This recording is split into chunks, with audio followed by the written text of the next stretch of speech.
Good morning student, BSc first year Hindi medium, myself Jyoti, assistant professor of Zoology department in Sri Adinath Jain PG College. As you know we have started, हमने जो start किया है ये है हमारा zoology paper third. और zoology paper third में भी हमने कौन सा टॉपिक स्टार्ट किया है, हम कर रहे हैं शुक्राणु जनन या जिसको हम क्या कहते हैं स्पर्मेटोजेनेसिस। इस स्पर्मेटोजेनेसिस के हमने लास्ट जो वीडियोस देखी थी वहाँ हमने कहाँ तक बात करी थी, हमने बात करी थी परिपक्वन विभाजन में। ठीक है, तो आज हम इस परिपक्वन विभाजन को डिटेल से पढ़ेंगे। सबसे पहले अगर हम बात कर रहे हैं तो क्या है परिपक्वन विभाजन।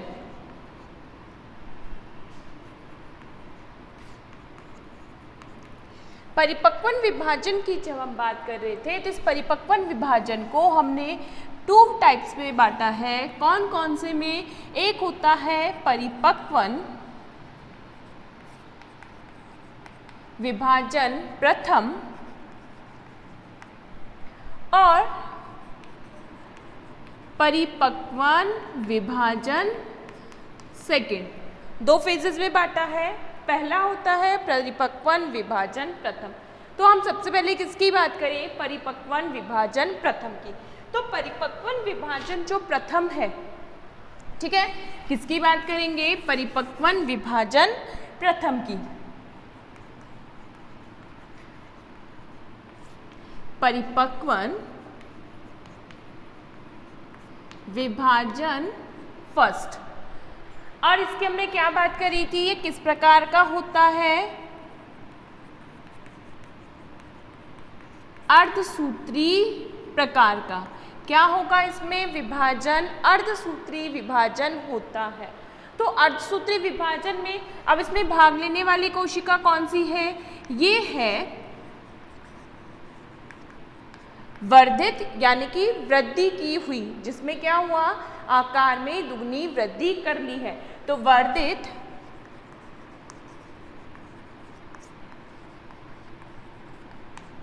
प्राथमिक शुक्राणु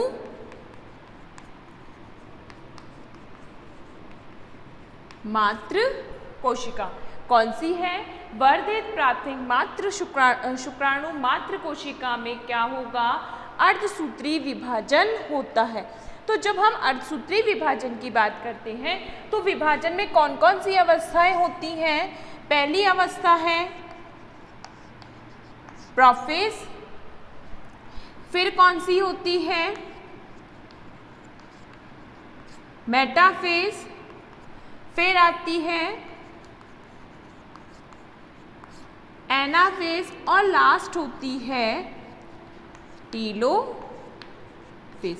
ये प्रावस्थाएं किसी भी कोशिका विभाजन में पाई जाती है। कौन कौन सी? प्रोफेज, मेटाफेज, एनाफेज और टीलोफेज। ये तीनों प्रावस्थाएं किसमें मिल रही हैं? कोशिका विभाजन में पाई जा रही हैं।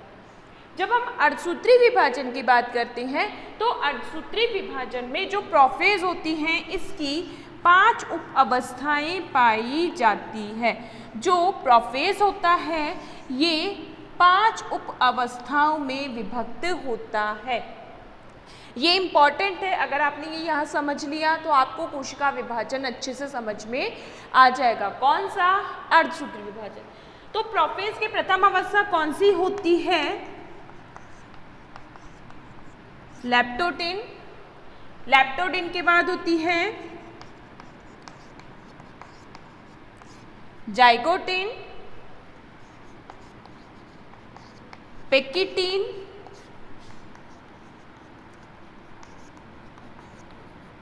डिप्लोटिन और डाइकाइनेसिस। लेप्टोटिन, जाइगोटिन, डिप्लोटिन व डाइकाइनेसिस ये प्रोफेज अवस्था निम्न 5 उपावस्थाओं में विभक्त होती है। तो सबसे पहले क्या होता है? जो लेप्टोटिन अवस्था होती है, प्रोफेज की जब हम बात कर रहे हैं तो प्रोफेज सबसे लंबी प्रावस्था है। किस प्रकार की है? ये सबसे लंबी प्रावस्था होती है।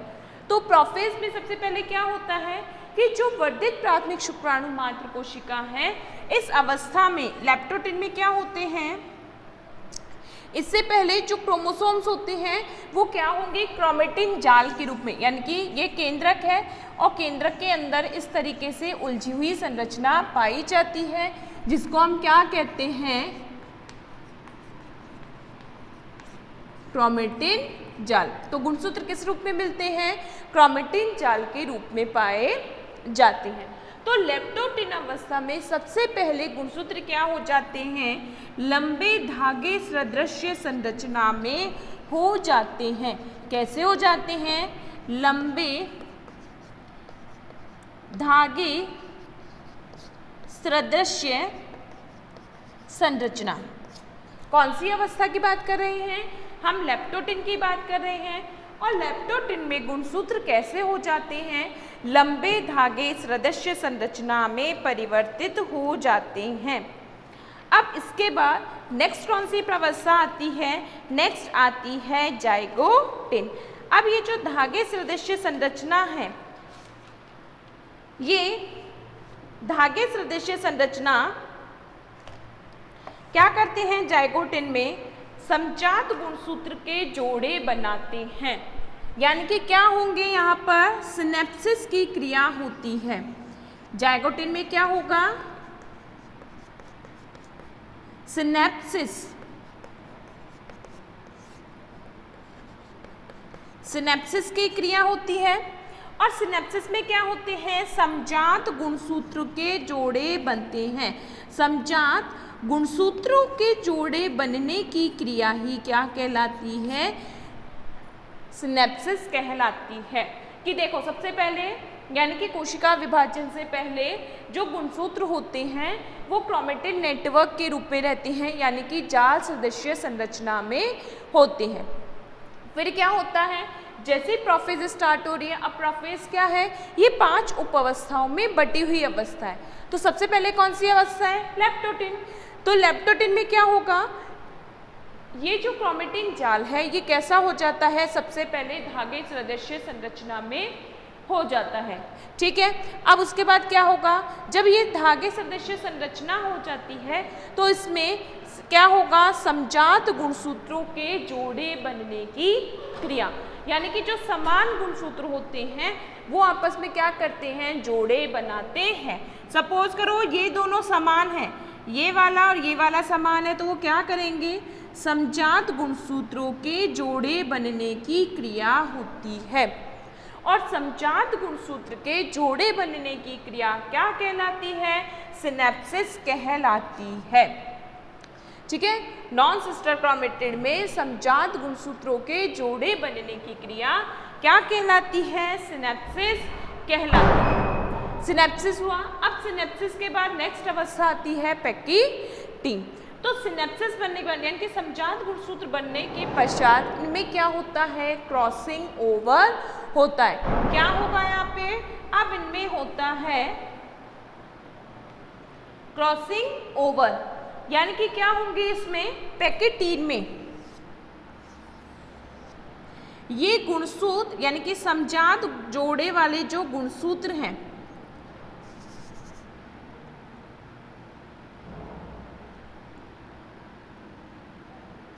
समजात जोड़े वाले जो गुणसूत्र हैं ये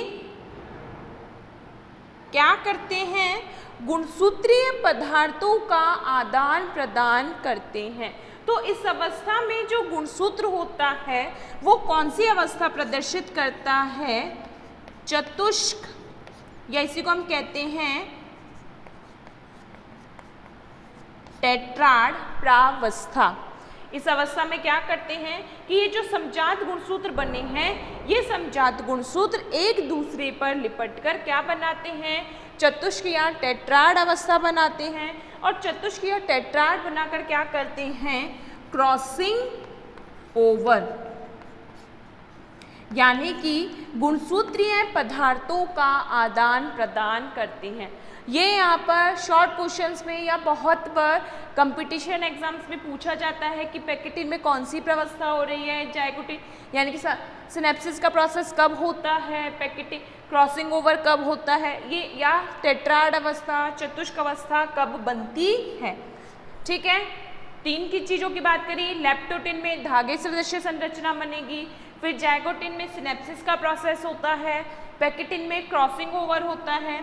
अब इसके बाद क्या होगा, जो लास्ट अवस्था होती है डिप्लोटिन, इसमें क्या होता है कि जो गुणसूत्र होते हैं वो अपने क्रॉसिंग ओवर वाले स्थान से, ये कौन सी है पैकेटिन, तो यहाँ पर इनमें क्या हो रहा है क्रॉसिंग ओवर, तो ये क्या करते हैं अपने क्रॉसिंग ओवर वाले स्थान से, सपोज करो कि ये दो गुणसूत्र हैं, ठीक है, तो दो गुणसूत्र आपस में इस प्रकार से जुड़े हुए हैं और अपने अपने भागों का क्या करा है इन्होंने एक्सचेंज किया है।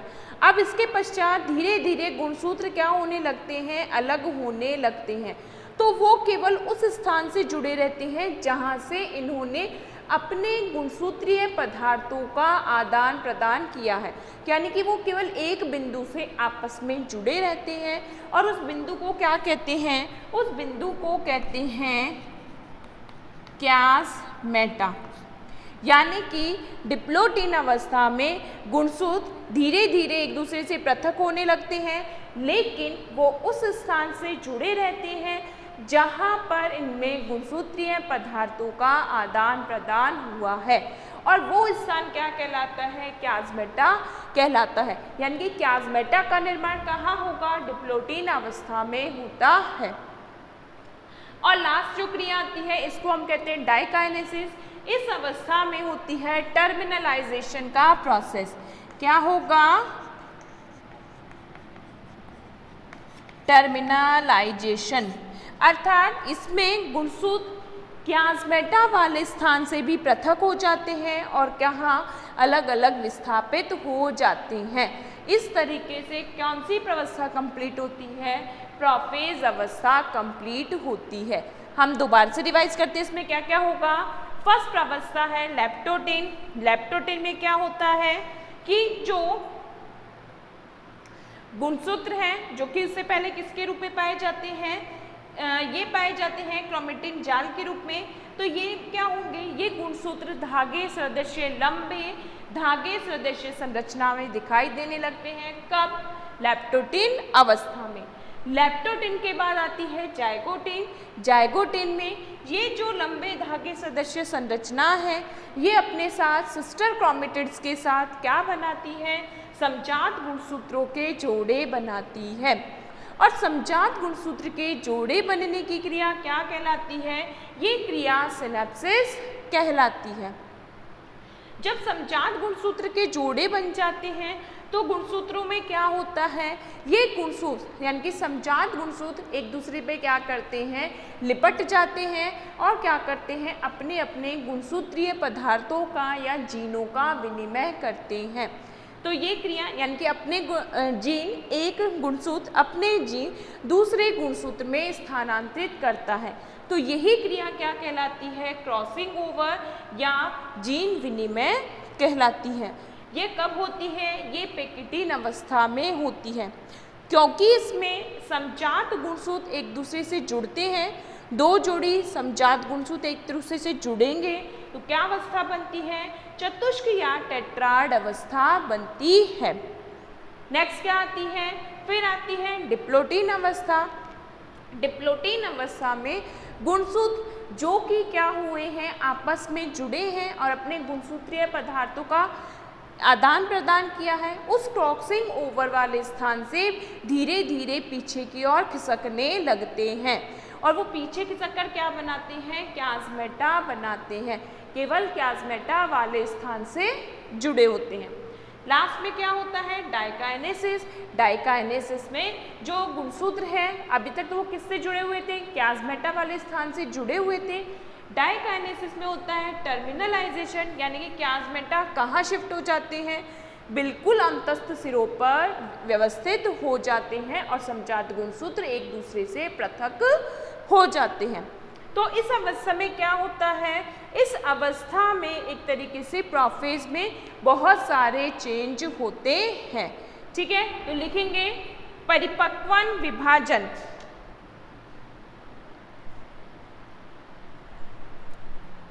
परिपक्वन विभाजन लिखा,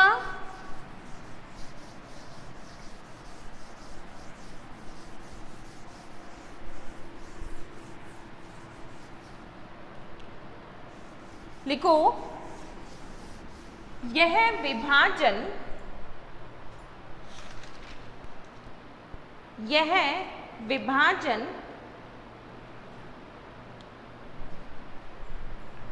दो प्रावस्थाओं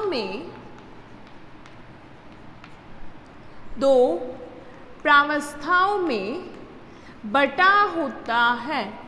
यह विभाजन दो प्रावस्थाओं में बटा होता है, जिसे परिपक्वन विभाजन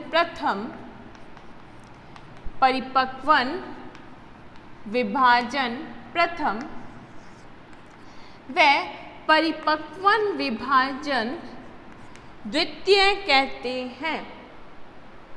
परिपक्वन विभाजन प्रथम व परिपक्वन विभाजन द्वितीय कहते हैं।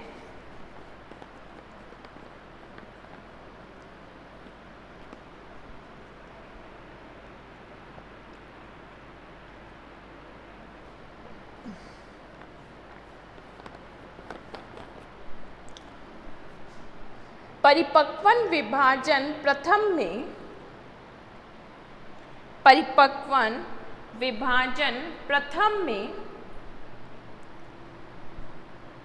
प्राथमिक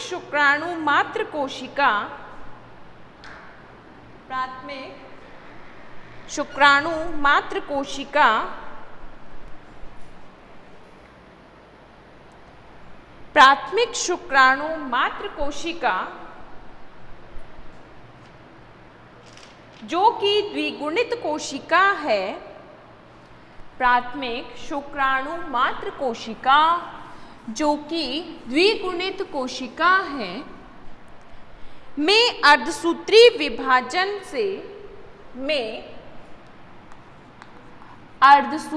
विभाजन से द्वितीयक शुक्राणु मात्र कोशिका बनती है।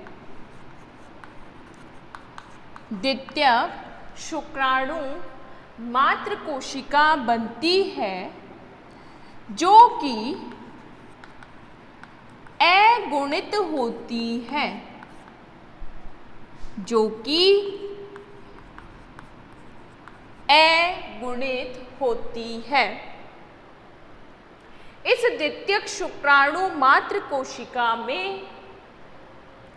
इस द्वितीयक शुक्राणु मात्र कोशिका में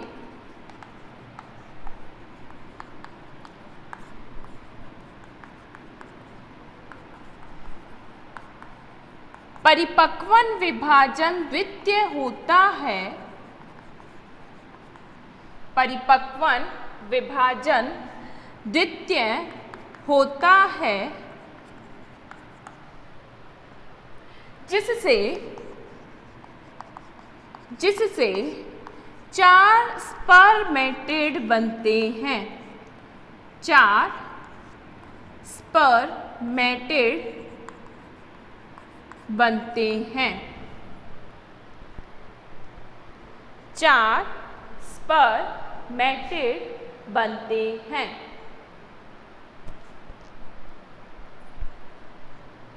लाइन चेंज करके लिखना,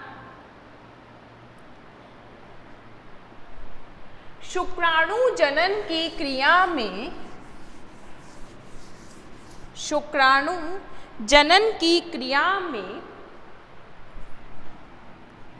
प्रथम परिपक्वन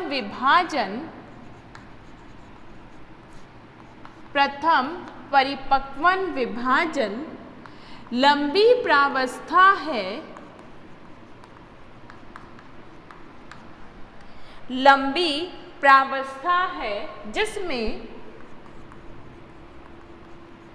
जिसमें अर्धसूत्री विभाजन होता है।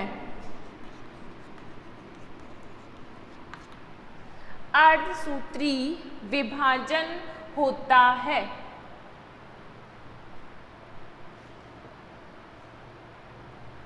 इस विभाजन की प्रथम प्रावस्था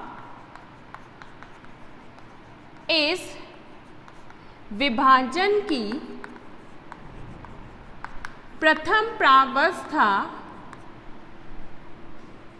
प्रोफेज कहलाती है, प्रोफेज कहलाती है, जो कि 5 उप अवस्थाओं में, जो कि 5 उप अवस्थाओं में बटी होती है, 5 उप अवस्थाओं में बटी होती है।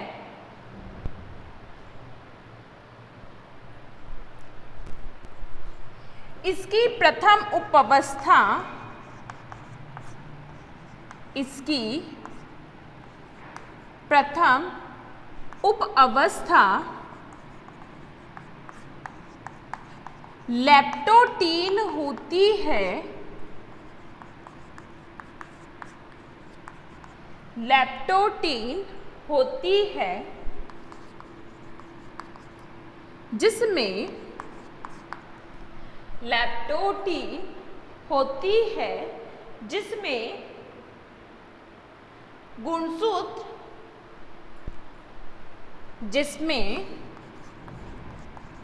गुणसूत्र, धागे सदृश्य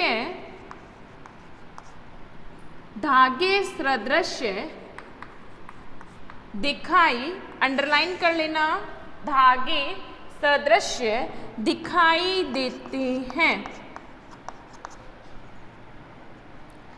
धागे सदृश्य दिखाई देते हैं। द्वितीय उपावस्था,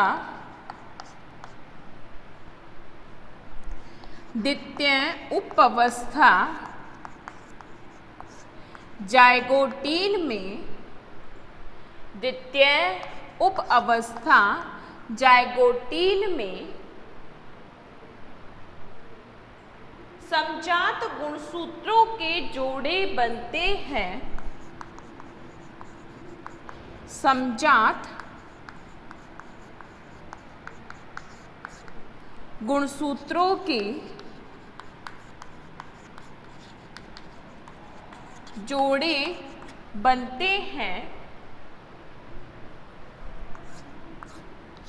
तथा यह क्रिया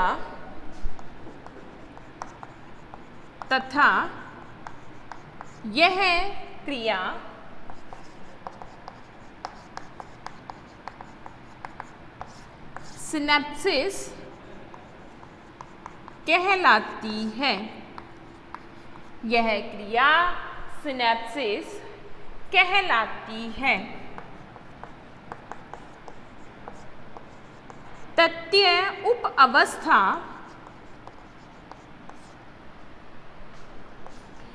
पैकिटीन होती है,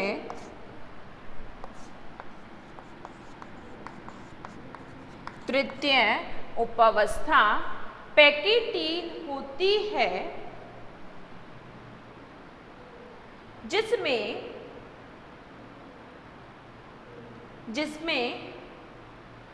गुणसूत्रों के क्रोमेटिड स्पष्ट होकर, जिसमें गुणसूत्रों के क्रोमेटिड स्पष्ट होकर टेट्राड अवस्था, टेट्राड या ब्रैकेट में लिखना चतुष्क अवस्था प्रदर्शित करते हैं। गुणसूत्रों के क्रोमेटिड स्पष्ट होकर टेट्राड या चतुष्क अवस्था प्रदर्शित करते हैं तथा इस अवस्था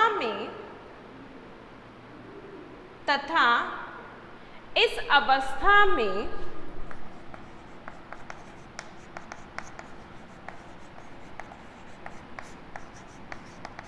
इन समजात गुणसूत्रों में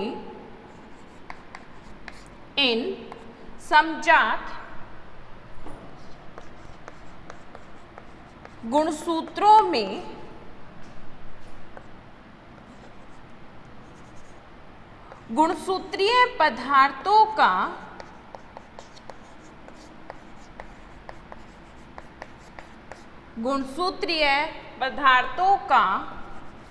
ब्रैकेट में लिख लेना जीन का आदान प्रदान होता है, का आदान प्रदान होता है। समजात गुणसूत्रों में गुणसूत्रीय पदार्थों का आदान प्रदान होता है,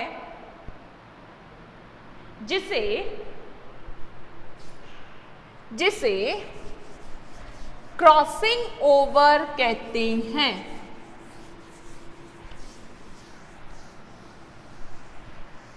जिसे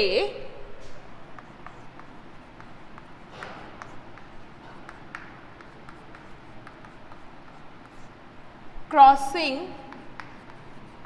ओवर कहते हैं। क्रॉसिंग ओवर या ब्रैकेट में लिख लेना जीन विनिमय।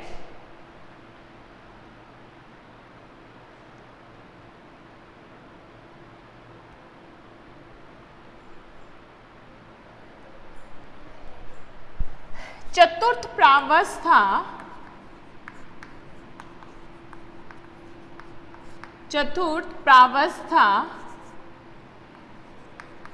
डिप्लोटीन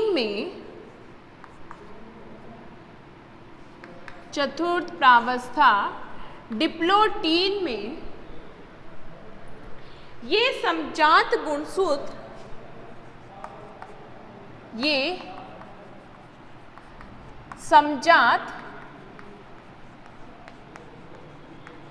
गुणसूत्र प्रतिकर्षण बल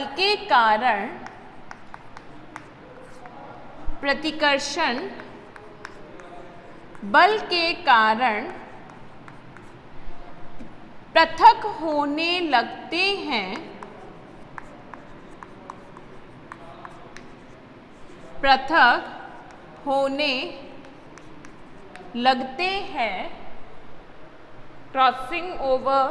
समजात गुणसूत्र पृथक होने लगते हैं तथा ये केवल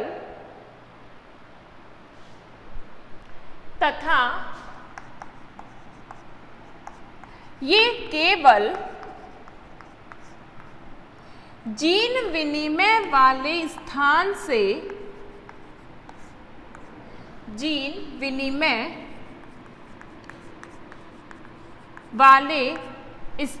से जुड़े होते हैं, जिन्हें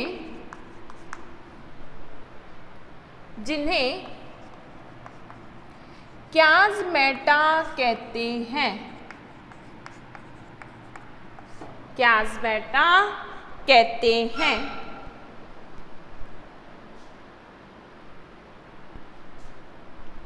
पांचवी उप अवस्था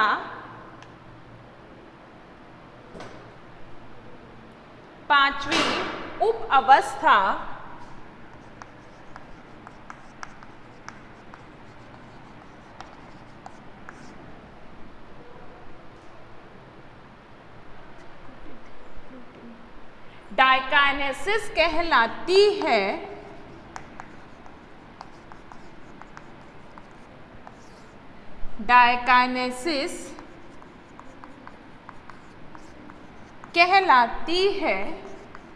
जिसमें गुणसूत्र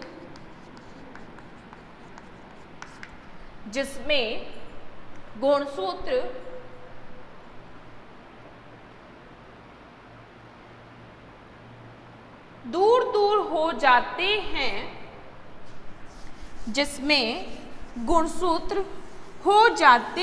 दूर दूर हो जाते हैं,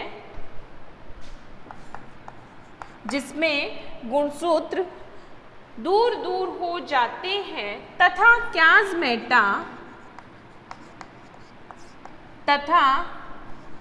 क्याज़्मेटा अंतस्थ सिरों पर खिसक जाते हैं। क्याज़्मेटा अंतस्थ सिरों पर खिसक जाते हैं। यह क्रिया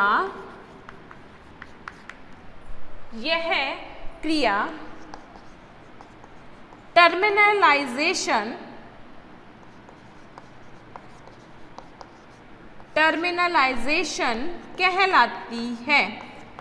यह क्रिया टर्मिनलाइजेशन कहलाती है।